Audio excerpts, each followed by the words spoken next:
কোনো কিছু শুরু একটু মিষ্টি ছাড়া কি হয় বলো? শুভ উদ্বোধন তো মিষ্টি দিয়েই হবে।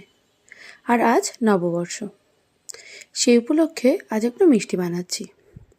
তার জন্য এখানে নিয়েছি একটু লম্বা লম্বা পটলগুলোকে খুব ভালো করে ছুলে নিয়েছি। এবার পেটের ভেতর থেকে বীজগুলো সব বের করে নিলাম। এবার প্রথমে পটলটাকে একটু জলে সিদ্ধ করে নিচ্ছি। একদম হালকা করে সিদ্ধ করতে হবে। এবার সিদ্ধ করে এগুলোকে একদম ঠান্ডা জলে রেখে দিচ্ছি, যাতে পটলের কালারটা একদম ঠিক থাকে। এবার চলো একটা চিনি শিরা বসাই। তার জন্য 1 কাপ চিনি আর হাফ কাপ জল দিয়েছি। এদিকে ভেতরের পুরটাও তৈরি করে নেব। তার জন্য বাটার দিয়ে দিয়েছি একটু, তোমরা চাইলে ঘিও দিতে পারো। আর এখানে ছানা আমি একদম পেস্ট করে নিয়েছি। এবার এর মধ্যে দিয়ে দিচ্ছি ওই 3-4 চামচ মতো গুঁড়ো দুধ দিয়ে খুব ভালো করে এটাকে মিশিয়ে নেব। এর মধ্যে দিচ্ছি একটু কনডেন্স মিল্ক, তোমরা যেখানে চিনিও ব্যবহার করতে পারো। দিয়ে এবার এটা যে জল মতো আছে সেটাকে একদম টানিয়ে একটা মণ্ড তৈরি করতে হবে। এদিকে চিনির শিরাটাও প্রায় ফুটে এসছে। এর মধ্যে ওই যে জলের মধ্যে পটলগুলো রেখেছিলাম সেগুলো থেকে জলগুলো চেপে চেপে নিয়ে পটলগুলো দিয়ে দিচ্ছি।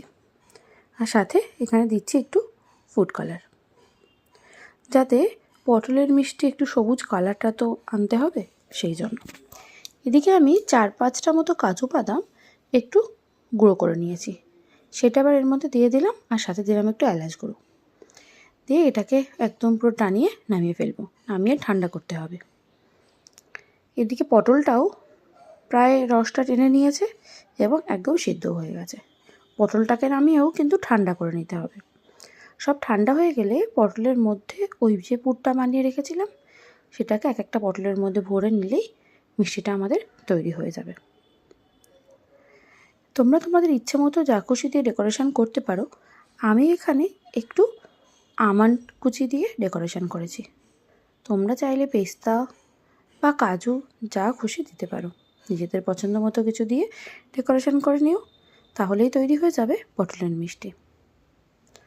নববর্ষের দিন এরকম একটা নতুনত্ব মিষ্টি হলে বেশ ভালোই হয়, বলো?